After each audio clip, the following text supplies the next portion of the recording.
This is mine. This is, no, this is yours over here. Yeah, but this is yours too. That's the...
Please rise in body or spirit and join in our gathering song, number 12, O Life That Maketh All Things New, in the gray hymnal.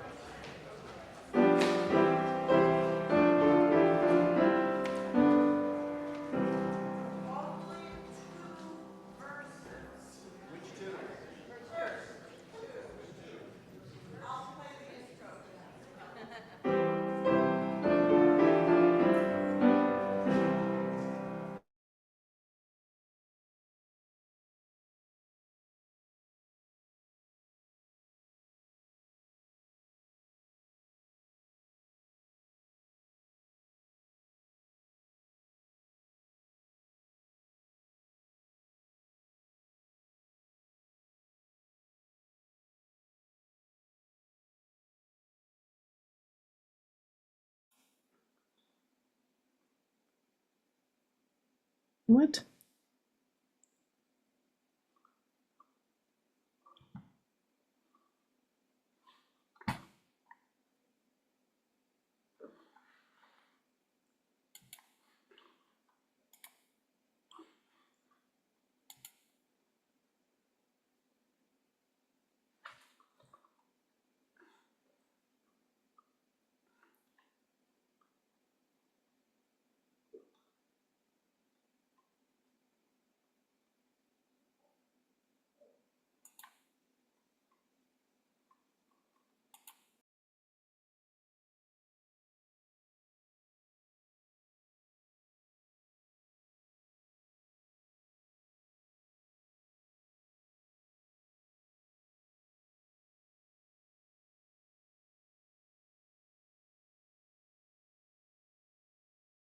Strum, I use she, her pronouns, and I am the worship associate for today's service.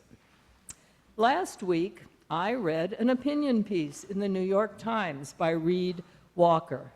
Mr. Walker is a citizen of the Mandan, Hidatsa, and Arikara Nation. The title of the piece was, I'm Native American. Land acknowledgements are infuriating. He feels that land acknowledgements put a Western colonial concept on the relationship between the native people who were stewards of the land. It's not about owning land, he said, it's about belonging to it.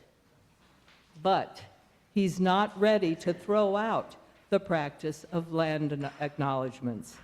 He feels the test isn't in the words, it's in what action comes after the words have been spoken. With this in mind, today, I would like to acknowledge that CVUUS gathers on land stewarded by the Western Abenaki people for generations.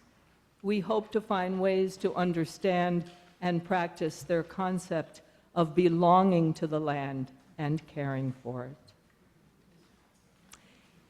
If you're here for the first time, Our summer services do tend to be a little less formal than during the rest of the year.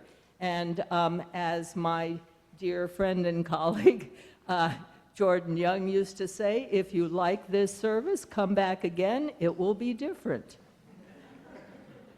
Our theme this summer is Living Our Values, Living with Integrity.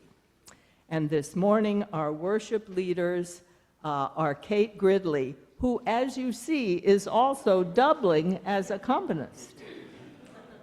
Kate has been painting professionally since 1982.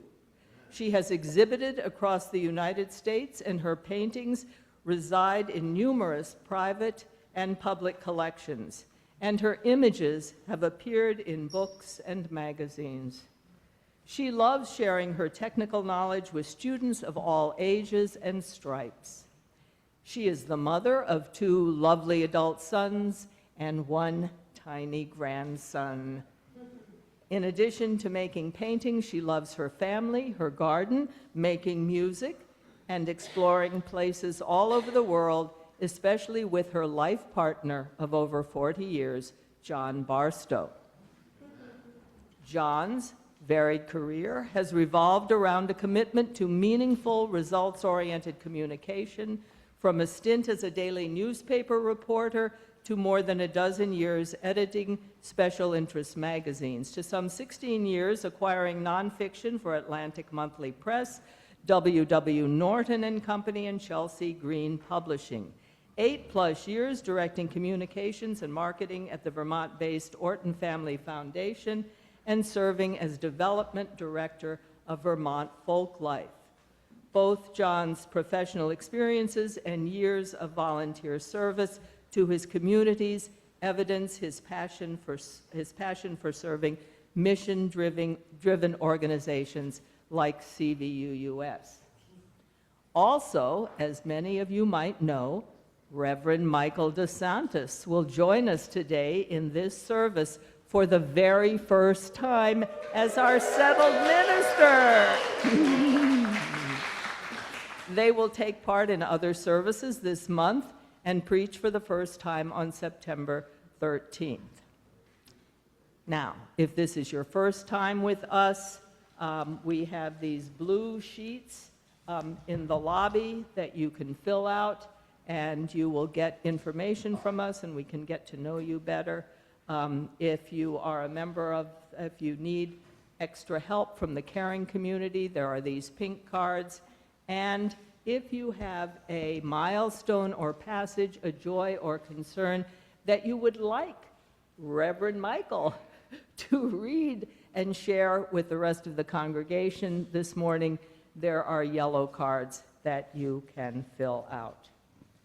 And now, please join with me as we light our chalice, the symbol of Unitarian Universalism, by reciting the words of today's chalice lighting printed in your order of service.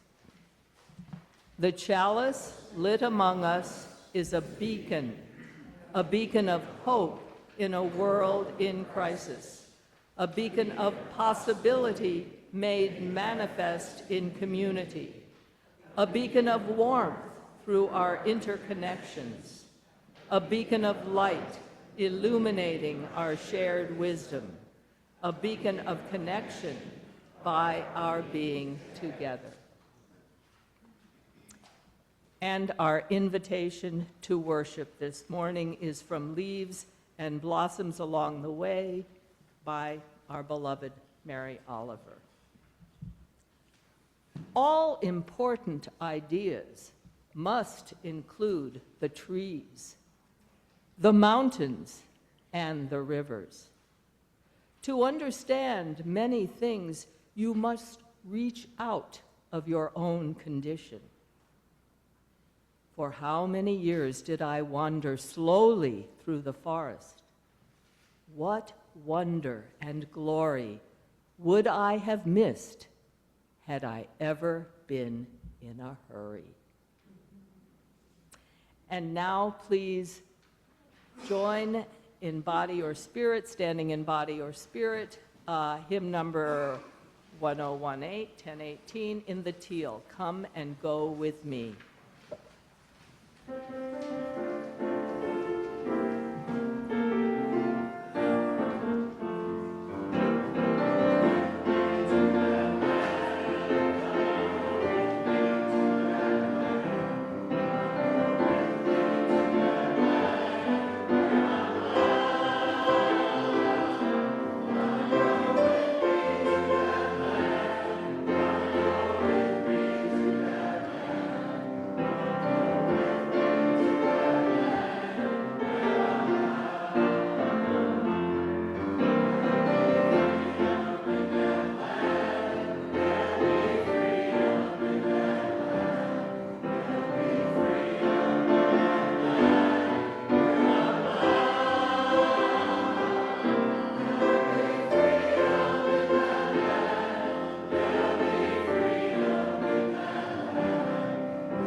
Great.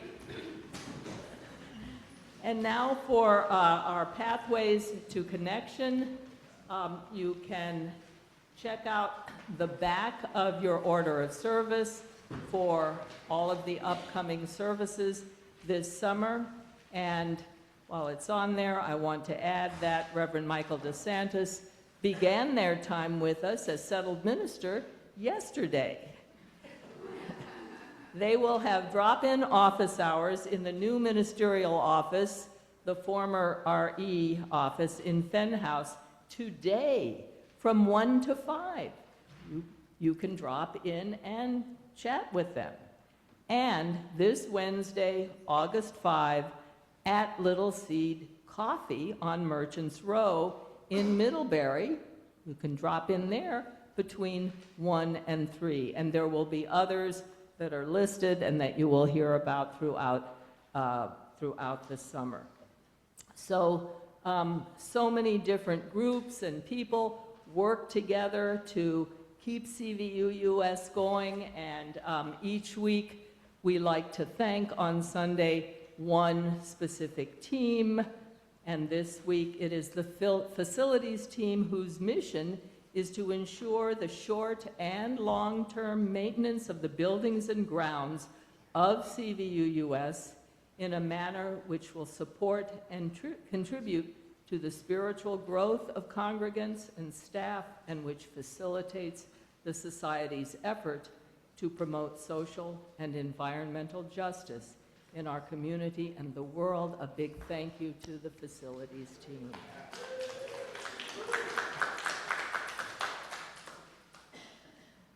And now is the time in our service when we take up an offering. Each month, CVUUS chooses a different nonprofit or other organization that shares our values. For August, we will split our donations with the Acorn Food Hub. Located in Middlebury, Acorn's mission is to promote the growth and health of local food and agriculture in Vermont's Champlain Valley by providing support to our farmers and food producers, engaging in food education, and ensuring access to healthy food for all members of the community. We will now gratefully accept the offering. Please be as generous as you are able.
Well, good morning, everybody. I am the Reverend Michael DeSantis. I use they, them pronouns, and as Becky said, as of yesterday, I am the minister of this congregation. It is so good to be back with you. It's so good to be sitting here and hearing your voices and actually experiencing the service as you all do. I can see why you all have found your spiritual home here. It is also great to not be preaching for my job today, as it was in April. Very different feeling from the pulpit. I just want to let you all know that I am here. I am ready. I am excited to get to work. I'm not preaching until September for a couple reasons. The one of those is that our worship team already has a great series of summer speakers lined up, and so I wanted to honor that. The other reason is it gives me lots of opportunities to connect with you all and to get to know you all as we begin this work of shared ministry together. So please do take advantage of those opportunities starting today. It says from 1 to 5 today. That is really from whenever we finish coffee hour. So if I'm not at coffee hour, I will be over in my office. Please come through if you want to drop in and have a little chat with me about anything related to CVUUS. And of course, I'm not up here to just talk about myself. I'm here to talk about our community, these milestones and passages. This is part of how we care for one another here. We hold the community's joys and sorrows, our blessings and our concerns together. Today we have a couple named milestones. From Lynn Ballman, we have that she is truly overwhelmed by the sincere welcome home. She says that she felt cherished, and she gives special kudos to Marnie and the Caring Network for cherished support, and also special gratitude to Dottie Nelson, Artley and Rich Wolfson, and to Mary Saudade, who picked up all of the boxes and wrap and bubble wrap. Blessed be in this time of moving. We also have from Jake Lovin, who says that my sister had her baby George last Sunday, July 26th at 8:51 a.m. Both my sister and baby George are home and doing well. This was not an easy pregnancy for her for many reasons, but we are happy to welcome her rainbow baby into this world. Here's hoping for healthy lives and happiness for both of them. And we know, as we do every week, that there are also joys and sorrows, blessings and concerns that we have not spoken this morning, whether we're not ready to share them, whether we just have trouble honestly figuring out what that feeling inside is, or whether it's just emerging still. So we know that there are other joys and sorrows in this room, other milestones and passages. Let's take a moment now to hold all of the concerns and celebrations of our community together in some shared silence.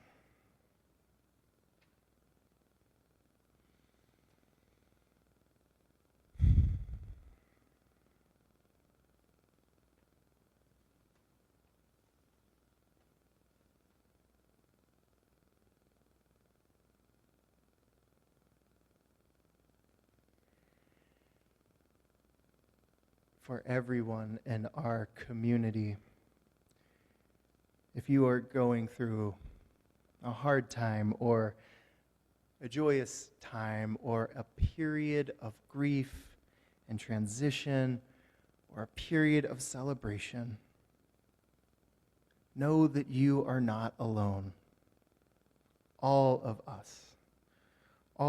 us in this community of love and care, we are with you. We are with you. Blessed be.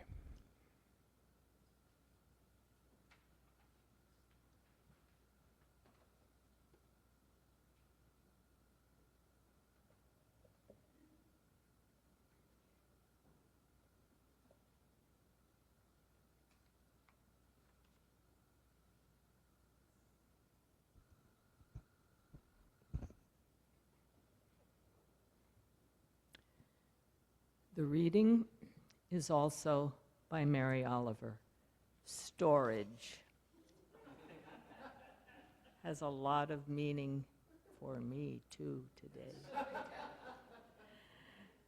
When I moved from one house to another, there were many things I had no room for. What does one do? I rented storage space and filled it. Years passed. Occasionally I went there and looked in, but nothing happened. Not a single twinge of the heart. As I grew older, the things I cared about grew fewer, but were more important. So one day I undid the lock and called the trash man. He took everything. I felt like the little donkey when his burden is finally lifted. Things. Burn them, make a beautiful fire.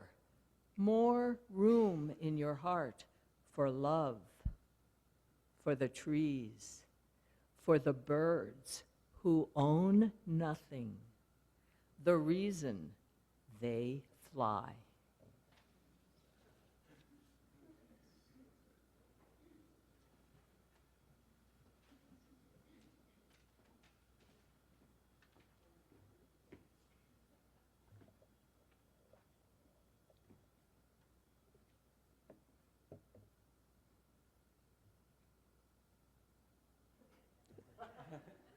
Good morning. I am Kate. I use she, her pronouns. And before we start our talk, we want to offer our thanks to Rebecca Strum, our worship associate this morning, because it is her last official service as worship associate, because she is about to undertake an enormous journey to be near her family, which includes both her children and their partners, and as of the last 20 months, a grandchild. I love it when Becky is in the pulpit. She is an amazing dramatic reader and speaker. She is also really smart. Preparing for today, talking about coming home after a long and special journey, we found that we had much in common as she is about to undertake a special journey. Where is home? Who do you need to be in touch with? How do you make authentic connection as you journey? What do you pack? What do you leave behind? There was more, but I am not going to embarrass her further by talking about all of her incredible gifts. I just want to say, Becky, CVUUS has been extraordinarily fortunate to have you in our midst, and we are going to miss you, even as we are so excited about what is next.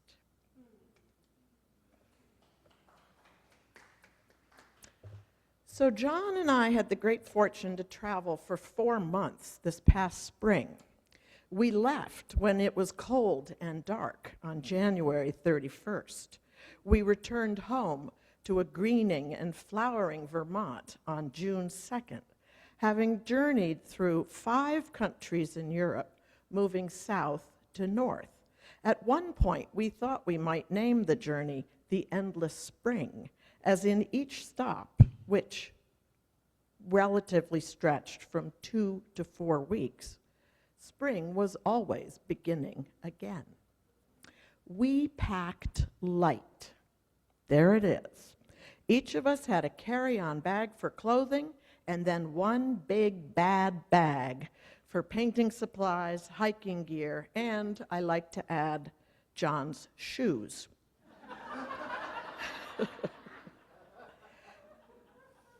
We were on a lot of public transportation, and it took several weeks to develop our lugging muscles for getting on and off trains. But we did that. And I realized last night that maybe that's where the word luggage comes from. As we journeyed, we found we had brought too much stuff. Just there, too much stuff.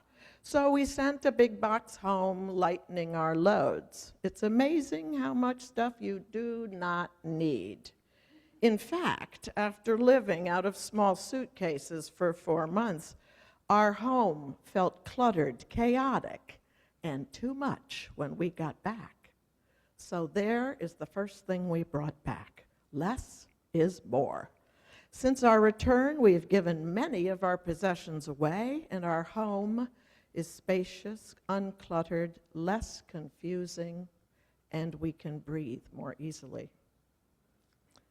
And what do you take with you? As we were leaving our home in a country so divided and wounded right now, whose leadership fills us with disgust and anger on a regular basis, we wondered if we would continue to read the news, take a break. Would the pain and suffering and horror travel with us? What would be the right balance?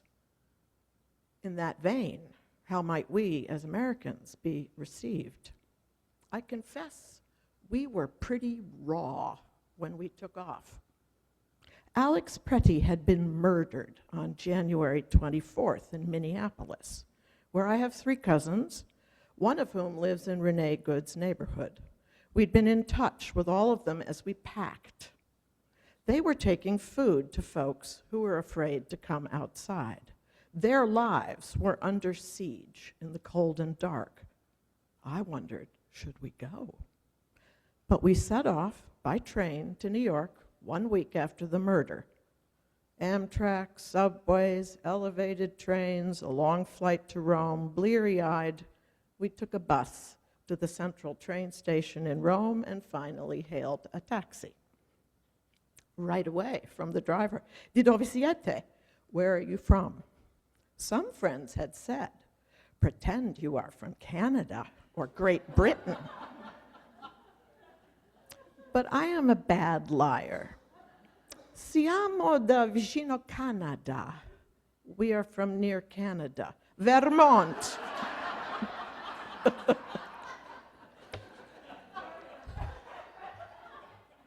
Vermont, lo stato di Bernie Sanders. Vermont, the state of Bernie.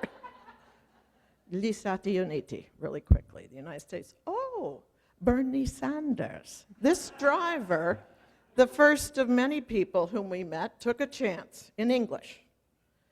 I think maybe your president is crazy.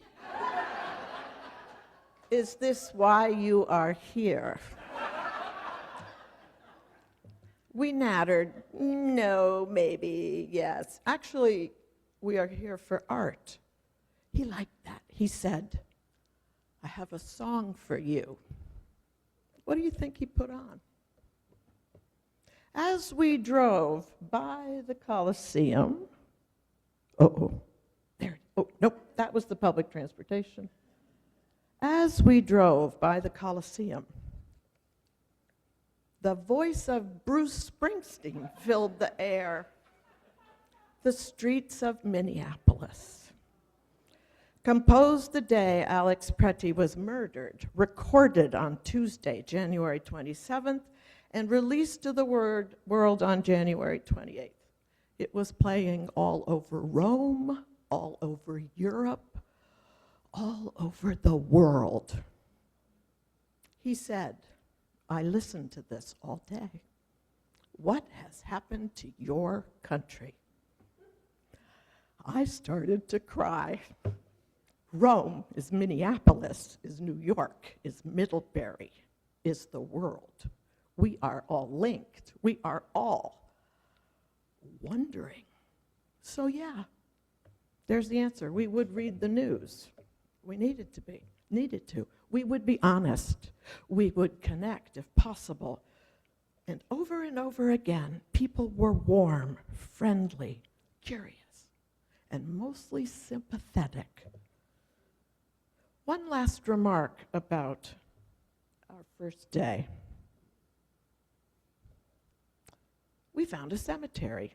We needed to move. It was unexpected, around the corner from where we were staying. We'd never heard of it before. A cemetery for non-Catholics in Rome. Lots of Brits, Protestants, Jewish people. It was right around the corner. We made a discovery. The graves of John Keats, man of words, poet, and his lifelong companion, Joseph Severn, a painter. When you travel, do you look for symbols? We just thought it was so cool. Partners, person of words, person of visual images, starting a trip. That's where we were.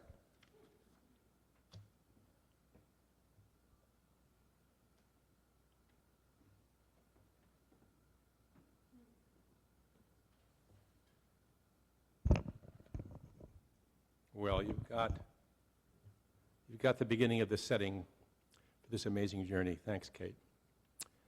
Next up, Denmark, a meeting of two seas, a collision of values. Denmark wasn't even on our radar. Neither of us had ever visited, and Danish culture, aside from its world-renowned design, hadn't called to us. Then I remembered that I have a cousin and his wife living in Denmark. Having moved there 7 years ago to work for Lego. I mean, Lego is it in Denmark and everywhere else.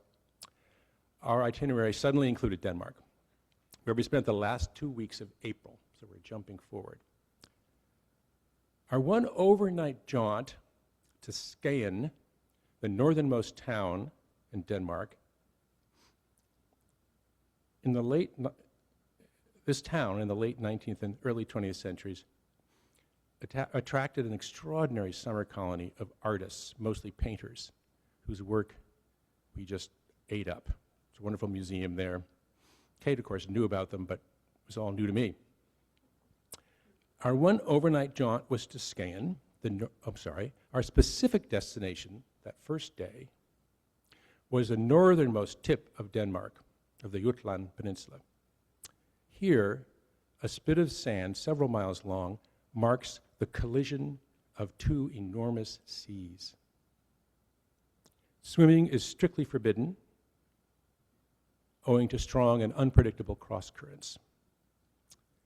This is where the waters of the Skagerrak and Kattegat seas, the North and Baltic seas, physically meet and mingle and sometimes surge and crash. I'm sorry. Our afternoon there was calm, the sunlight suffused with sea mist.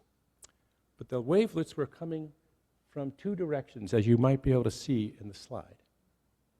I didn't swim, as you can see, but I had to put one foot in each sea at the same time.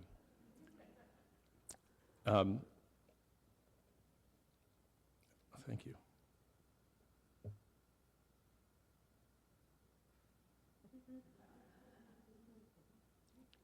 Yeah, well, it's amazing that this happens there. It's very unusual.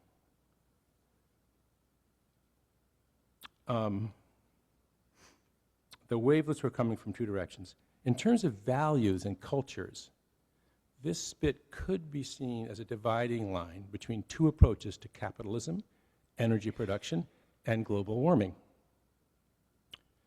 In January 2018, the North Sea contained 184 offshore oil rigs, which made it the region with the highest number of offshore rigs in the world at that time. Britain's North Sea's oil and gas production peaked in 2000. In contrast, Denmark leads the world in green energy production, generating over 60% of its electricity from wind power and rapidly growing solar. The country aims to run its entire electric grid completely free of fossil fuels by 2030. It's well on its way, unlike some we could name.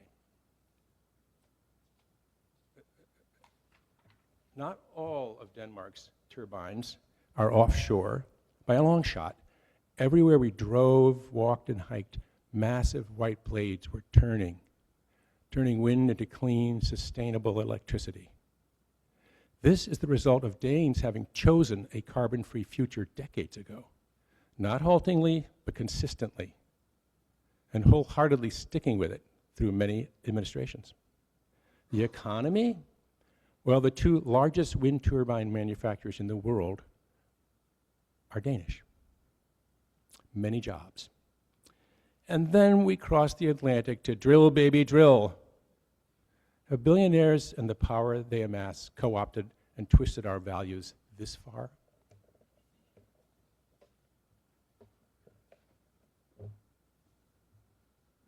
There are a couple images of the sand that I think will intrigue you. This is looking from the top of a lighthouse. The sand is so strong that there was a cathedral built on this point that couldn't hold its own against the flow of the sand. That is the tower on the front of the cathedral, and it has been taken over by the sand. Okay, now we're in France. One of our homes was in an ancient medieval town up above the brilliant blue waters of the Côte d'Azur. The town was called Le Vieux Village de Roquebrune, which means the ancient village of Roquebrune. And in that town, we hit another cemetery the first day. At the top of the fortified hill, you will find the gravestones of architect Le Corbusier and poet William Butler Yeats, whose remains were removed to Sligo later on. There are no cars in this village. The public bus from the coast drops you at Le Lavoir, which is the public place where people used to congregate to do their laundry. The streets are too narrow and steep for anything but walking. It is 950 steps from the sea to our flat. We walked up and down every day and more. One day, John walked 3 miles to get dental floss. This olive tree, that is one of the things, by the way, dental floss, that you must travel with. This olive tree, a 2-minute walk from our home, is 2,000 years old. 2,000. As it happened, we were in Roquebrune for Easter, which means we were there for a Good Friday procession and ritual that has occurred for at least 600 years. It's called the Procession of Luminous Snails.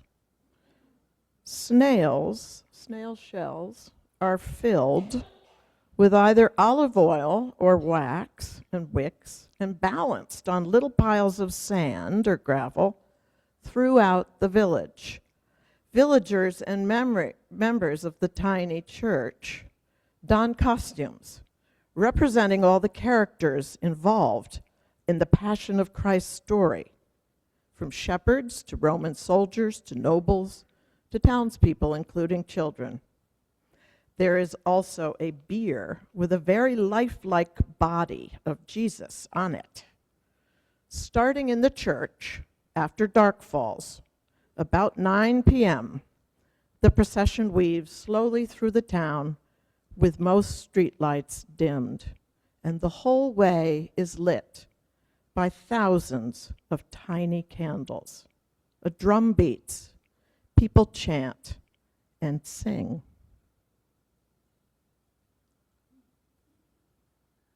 Here we are walking down towards Le Lavoir. Oh. Those are the baths, illuminated just for the evening. And I have to say, the next day when we walked back, every snail shell was gone. Everything was cleaned. Not much street light, mostly candlelight. The sky is dark, it's clear, the stars are flickering. There's a moon. At the end, they gather in the little plaza right below our house, and you'll see the townspeople who live in Vieux Village de Roquebrune in costume, and many visitors on the other side of the plaza.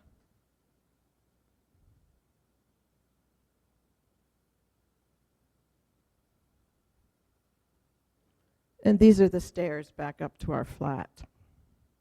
So we joined that procession, stretching 600 years back in time, and who knows how many years forward it will go. Not unlike the Camino, one slips into something that has gone on and on, with music, light, color, a sense of story, history, so much bigger than a single individual.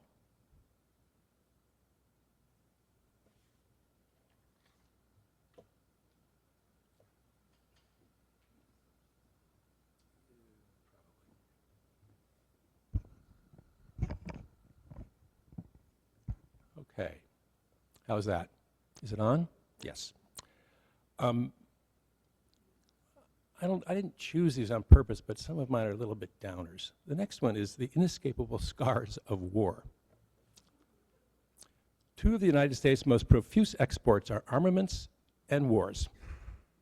Being isolated by oceans east and west, we've not been invaded since the War of 1812, when a British force invading from Canada was stopped by an outnumbered band of New Yorkers and Vermonters who had crossed the lake in their private boats.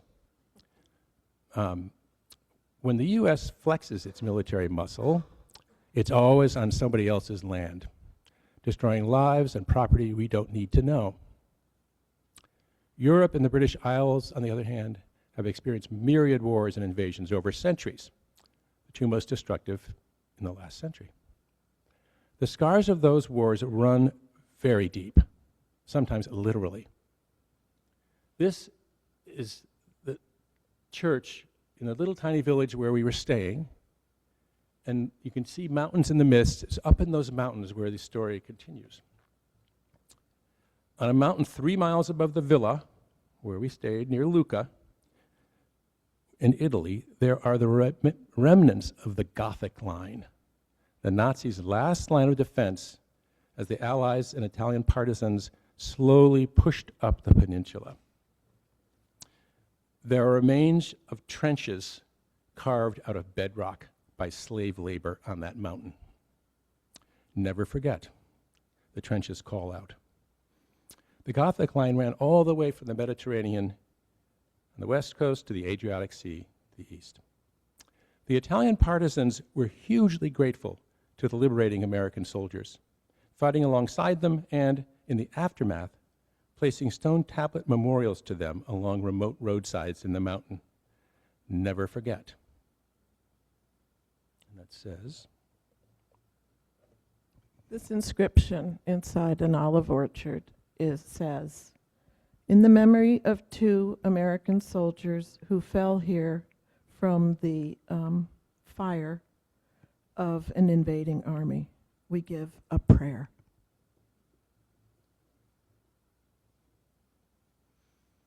the scars of World War II were evident in every country we visited, 5 countries, spanning from Italy to Scotland. Massive concrete bunkers, both the Allies' defensive ones from the failed Maginot Line in France, and German defensive and offensive ones from the marble mountains of Italy to the sands of Denmark's sweeping west coast. Never forget. Those are being buried by sand, just as the church was being buried by sand. Some of these fortifications are now museums, memorials to the dead and wounded, and reminders of the destructive forces of conflict. Never forget. In Italy, near where we stayed, a church had been turned into a World War II museum of distinctly local character. It celebrates a particular U.S. infantry division. During the drive north, the 92nd Infantry Division, the famous Buffalo Soldiers, served as the only all-black infantry division to fight in Europe. Arriving in Italy in October of 1944 under the U.S. Fifth Army, they faced brutal combat, tough mountain terrain, and severe racial discrimination while helping to break the German Gothic line. The museum memorializes the Buffalo Soldiers, particularly Ivan James Houston, who over the years regularly returned to the area for reunions with the Italians who fought alongside him. In Italy, he's a hero, not so much in the USA.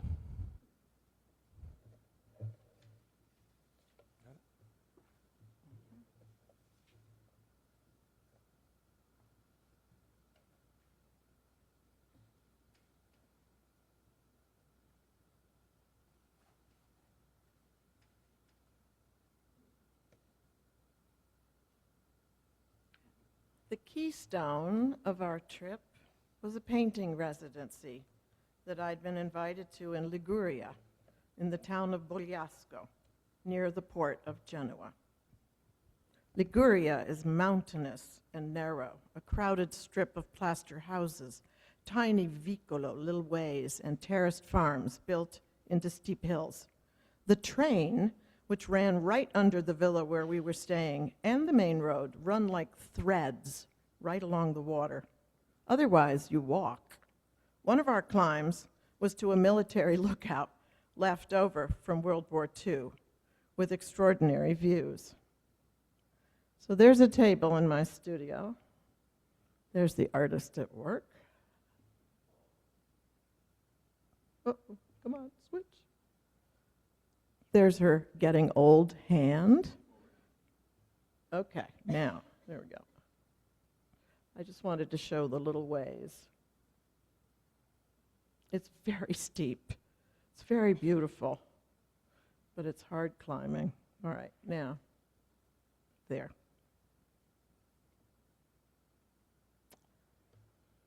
There were 9 creatives in this cohort from an Icelandic painter to a music composer who divides her time between her native Cyprus and Paris, to a playwright from New York who had a play produced last summer at the Weston Playhouse, to the screenwriter of the movie Monsoon Wedding. How many of you have seen that movie? She's fabulous. To a Greek author, to a movie historian, and a choreographer from New York. Plus, in some cases, plus ones. It was expected that we, thrown together by some kind of fate from all walks of life, would eat all of our meals together.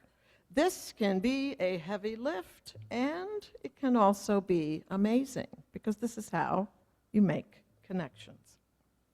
And it was assumed that we would work hard.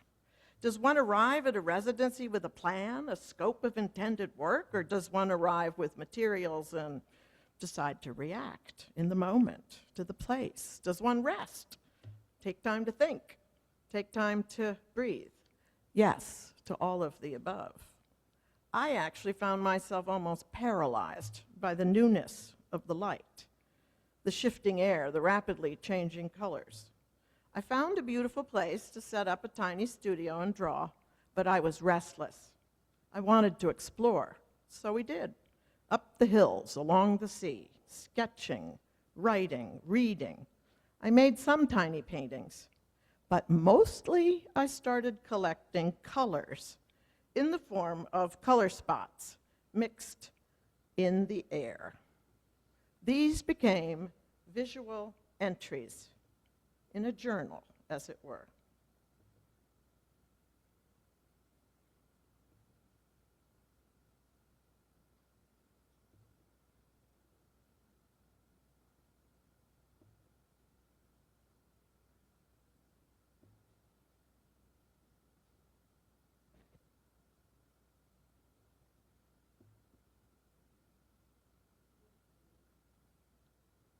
Each of these is a day in a place, reacting to the primary colors I see in front of me. Or are they primary? I don't know.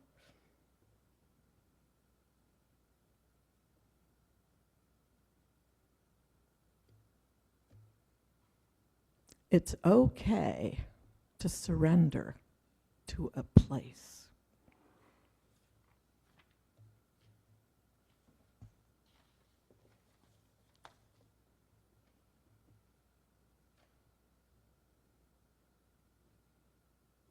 Here it goes. Well, as a plus one, I surrendered very easily. 3 marvelous meals a day, very little charge for all that, and fascinating people. Mull, the Isle of Mull, farm gates, fences, stiles, stone walls, everywhere signs of pastured and free-range livestock, mostly sheep, an estimated 20,000 of them on the Isle of Mull, whose human population is around 3,000. All daily walks and hikes, and they were every day, on Mull passed through farm gates, sometimes one on a long stretch of fence with no farm in sight, other times in the farmyard itself. When going through a gate that's closed, one always closes and latches it, just as one found it. That's the broadly understood etiquette in agrarian culture. By the way, no 2 Scottish farm gates have the same latching arrangement. Most are jerry-rigged, requiring a close look at the mechanism upon unlatching, so you could do the reverse on relatching. We also encountered many styles, which I happen to love. There were 2 styles on the property we now own because it was owned by Al Stiles. Oh, that doesn't matter. We'll get to them. Yeah, it's all right. And the stone walls in Scotland are legendary, often 6 to 7 feet tall and carefully laid. No casual stone wall, as in New England. These walls are a reminder of the skill and care with which farmers of the past mark their lands. I call Scotland an agrarian culture because livestock of all types graze freely and farmers welcome walkers across their lands. That is not my experience in the US, where agriculture has been corporatized, Monsanto, Cargill, etc., and most livestock do not graze at all, in fact, might only rarely see the sky. We value Scotland's and the EU's values and public policies around agriculture. While much land in Scotland is privately owned, it is also open almost anywhere. Under the Land Reform Act of 2003, you have statutory right to roam. You have the right to roam, to walk, cycle, access most land and inland water in Scotland. So you'd come up to a farm, the farmer would be there on a tractor or with some animals. You're following a guidebook to this gate, and after the gate is a vague path to follow. And if he's not too busy, he chats. Very friendly. And I would say I attribute its agrarian culture to being a culture of trust.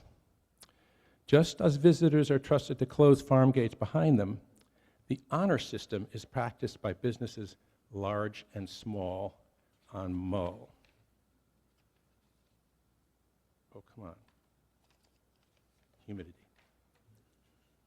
Just to the side of one of our favorite local cafes, I frequented all cafes very regularly, Kate often did not, is it's about 6 foot tall weatherproof cabinet with shelves and glass doors.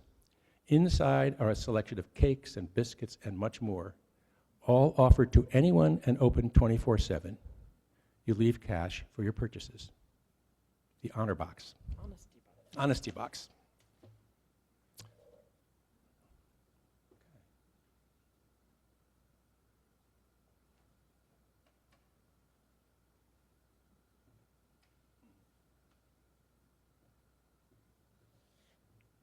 Not only is the landscape on the Isle of Mull big and old and majestic and dramatic, it has been settled by people for a long, long time who lived off the land. There are crumbling Iron Age forts, abandoned Viking graves, shipwrecks off the rocky shores, stone crofts settling back into hillocks of moss-covered stone. It almost feels as if the paths winding through the hills have been walked on forever. Narrow, winding, nature very much in charge. And there are standing stones, some in intact circles, some standing alone. Many, many standing stones, some of which, like much of what we found on our trip, we simply happened on. Out in the Machair, or even on the moors, or just through the hazel woods, these sentinels beckoned to us, even as we wondered, who put them there? Who set them up? What did they signify? This stone is called the Cailleach, Gaelic for old woman. She is one of 5 stones in a circle. 4 have fallen. The circle was apparently related to light and dark in lunar cycles. She stands 9 feet tall on an exposed point, mostly occupied by sheep.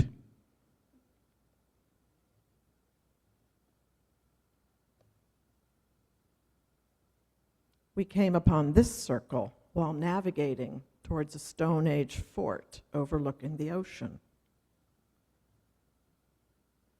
And this beautiful stone rose out of the mist on Ulva after we had walked through undulating fields of new bracken competing with carpets of purple wild hyacinths. Here's a sense of scale. Over time, Christianity arrived in these islands with the landing of pilgrim St. Columba from Ireland in 563 AD. We visited Iona, just off the coast of Mull 3 times, where Columba's settlement laid claim to the Machair and pink granite, and where the design for this kind of cross originates. The natural elements are still shaping this piece of stone in a windblown cemetery out on the moors near Ardton, where sea eagles soar and otters roll in the seaweed and sheep, cows, and deers roam. Our trip, a kind of pilgrimage as it were, laid bare the ubiquity of climate change and chaos, making clear that the rock hurtling through space that we all live on is tiny in the scheme of things. By its very nature, it is enclosed and crowded. Our time is limited and finite. By traveling at this time, we were practicing a kind of carpe diem. Let's travel while we are physically able. We would like to leave no trace for the sake of now and the future. But some of these traces, like the stones, tell stories, and they are inspiring. I'm going to leave you with one final image. We did see a lot of art. We didn't go into that. This is a picture of us inside the Japanese artist Kusama's piece called Infinity Room, which we experienced at Louisiana, a contemporary art museum just outside of Copenhagen. Thank you so much for keeping us company today.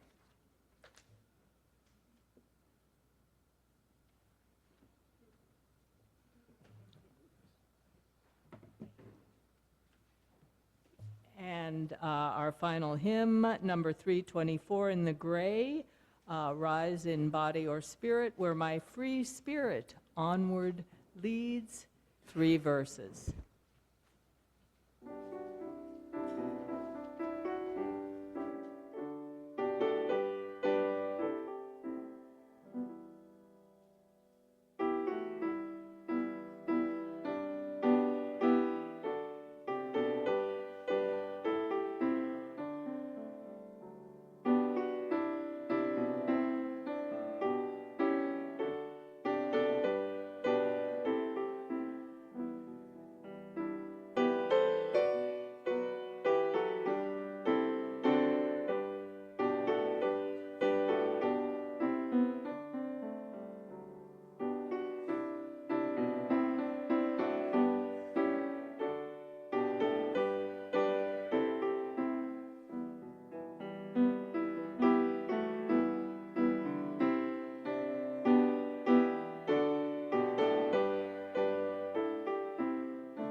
Closing words are a poem by William Butler Yeats,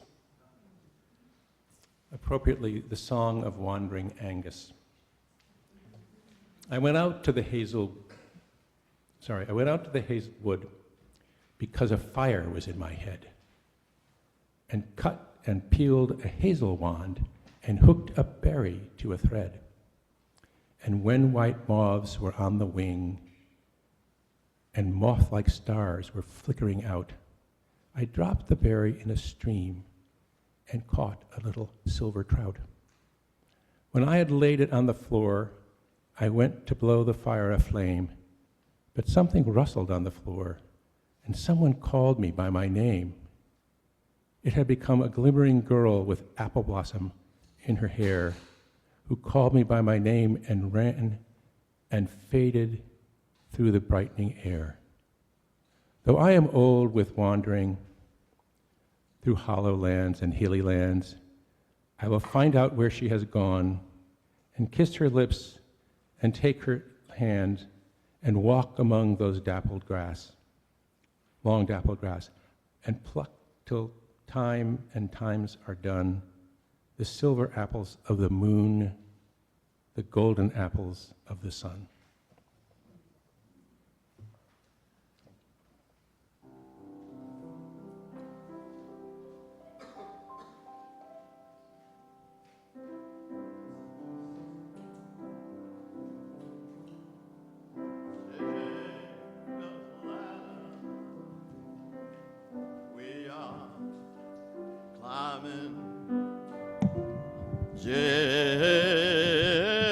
Jacob's ladder.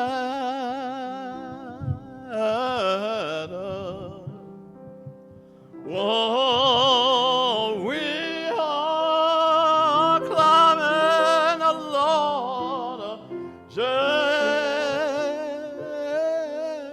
Jacob's ladder. I'm a soldier of the cross. Now, if I stumble, will you help me? If I stumble, will you help me? Hallelujah. If I, Lord, stumble, will you help me? I'm a soldier of the cross.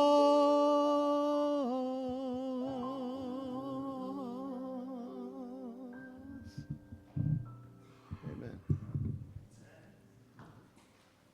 Thank you, Francois and Kate and John and Jordan and Mary and everybody who has helped with this service, and Reverend Michael. And now, if you would join with me as we extinguish the chalice, and after that, join downstairs for a wonderful social hour. We extinguish this chalice, always remembering